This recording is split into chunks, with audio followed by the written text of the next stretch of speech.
শপথ গ্রহণের পর গতকালকে রাকসুর প্রথম কার্যনির্বাহী সভা অনুষ্ঠিত হয়েছে।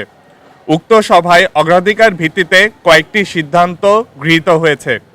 সিদ্ধান্তসমূহের মধ্যে অন্যতম হল রাকসুর তহবিলে ব্যবহার উপযোগী করা। রাকসুর মেয়াদকাল 1 বছর। আমরা দায়িত্ব পালনের সাথে সাথে তড়িৎ গতিতে আমাদের ইশতেহারগুলো পূরণ করতে কর্মপরিকল্পনা গ্রহণ করি, কিন্তু এগুলো বাস্তবায়নের জন্য রাকসু তহবিলের যথোপযোগী ব্যবহারের জন্য যে অর্থ প্রয়োজন তা আমরা বুঝিয়ে পাইনি। গতকাল প্রথম অধিবেশনে আমরা আশা করেছিলাম বিগত বছরগুলোর ব্যয়ের অডিট সহ আমরা রাকসুর তহবিলের বর্তমান অবস্থা সম্পর্কে সুস্পষ্টভাবে জানতে পারব, কিন্তু রাকসুর বর্তমান সভাপতি ও কোষাধ্যক্ষ আমাদের সেই তথ্য দিতে পারেনি।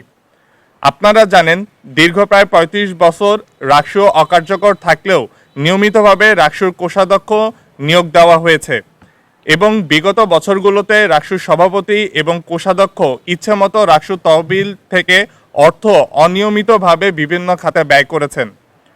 গতকালকের অধিবেশনে এই অর্থ কে কোথায় কিভাবে ব্যয় করেছেন এবং কিভাবে ফেরত আনা যায় এ সম্পর্কিত একটি কমিটি গঠন করা হয়েছে। এই কমিটি আগামী 15 কার্যদিবসের মধ্যে তাদের কাজ সম্পন্ন করবেন। আমরা এখন পর্যন্ত এই কমিটির উপরে আস্থা রাখতে চাই। একই সাথে গতকালকের সভায় আরও বেশ কিছু বিষয়ে সিদ্ধান্ত গ্রহণ করা হয়, যেমন সামাজিক বিজ্ঞান বিভাগের শিক্ষার্থী সাইমার পরিবারের জন্য ক্ষতিপূরণ এবং বিভাগের পক্ষ থেকে যে 4 দফা দাবি দেওয়া হয়েছিল সেগুলো দ্রুত বাস্তবায়নের জন্য সিদ্ধান্ত গ্রহণ করা হয়। একই সাথে জারাফার জন্য আমাদের একজন শিক্ষার্থী আইআর ডিপার্টমেন্টের আমরা রাকসুর পক্ষ থেকে ফান্ড রাইজিংয়ের উদ্যোগ গ্রহণ করি। তারপরে মেডিকেলের জন্য আপনারা জানেন আমাদের রাজশাহী বিশ্ববিদ্যালয় মেডিকেলের পূর্ণাঙ্গ রোডম্যাপ নাই। আমরা মেডিকেলের পূর্ণাঙ্গ রোডম্যাপের জন্য সিদ্ধান্ত গ্রহণ করা হয় এবং তা দ্রুত বাস্তবায়ন করা হবে। 5 সমাজ স্বীকৃত পোশাক নিয়ে কটূক্তকারীদের শাস্তির আওতায় আনারও সিদ্ধান্ত নেওয়া হয়। প্রত্যেকটি হলে পানির ফিল্টার মেশিন স্থাপনেরও উদ্যোগ গ্রহণ করা হয় এবং আপনারা জানেন অলরেডি আমাদের কয়েকটি হলে আমরা পানির ফিল্টার স্থাপন শুরু করেছি।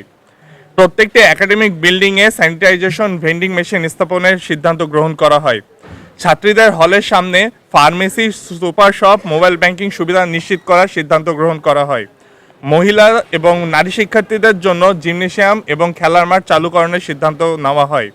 হল এরিয়া, একাডেমিক ভবন, সুভেনিয়ার শপে এবং আমাদের অন্যান্য গুরুত্বপূর্ণ জায়গাগুলোতে উচ্চ গতিসম্পন্ন ইন্টারনেট ব্যবস্থা নিশ্চিতকরণ করা হয়।